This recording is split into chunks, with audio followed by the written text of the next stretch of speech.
തീർച്ചയായിട്ടും സംഘർഷാവസ്ഥയിലേക്ക് കാര്യങ്ങൾ പോവുകയാണ്. ഇവിടെ പോലീസുമായുള്ള ഒരു ഏറ്റുമുട്ടലാണ് ഇപ്പോൾ നടക്കുന്നത്. ഏതായാലും ഇപ്പോൾ KC വേണുഗോപാൽ അടക്കമുള്ള നേതാക്കൾ സ്ഥലത്തേക്ക് വരുന്നൊരു ഘട്ടത്തിലാണ്, ഈ ഒരു ഘട്ടത്തിലേക്കാണ് ഇപ്പോൾ കാര്യങ്ങൾ പോകുന്നത്. ഏതായാലും കോൺഗ്രസ് പ്രവർത്തകർ അവരെ അനുനയിപ്പിച്ച് കൊണ്ടുപോകാനുള്ള ഒരു നീക്കമാണ് ഇപ്പോൾ നേതാക്കളുടെ ഭാഗത്തുണ്ടാവുന്നത്. പ്രാദേശിക തലത്തിലുള്ള ചില പ്രശ്നങ്ങൾ മാത്രമാണ് ഇപ്പോൾ നടക്കുന്നതെന്നതാണ് ഏറ്റവും പ്രധാനപ്പെട്ട കാര്യം. ഏതായാലും ഇപ്പോൾ പോലീസിനെ അനുനയിപ്പിച്ചുള്ള, അതോടൊപ്പം തന്നെ കോൺഗ്രസ് പ്രവർത്തകരെ അടക്കം അനുനയിപ്പിച്ചുകൊണ്ടുള്ള നീക്കം അവർ നടത്തുന്നു. KC വേണുഗോപാൽ മാറി നിൽക്കൂ, അവിടെ സംയമനത്തിന് ശ്രമിക്കുന്നുമുണ്ട്. ഒരു സംഘർഷാവസ്ഥ ഉണ്ട് എന്നാണ് നമുക്ക് മനസ്സിലാകുന്നത്.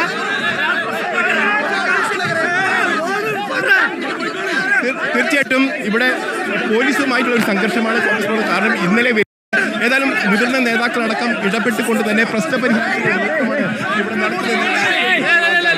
ഏതായാലും സംഘർഷാവസ്ഥ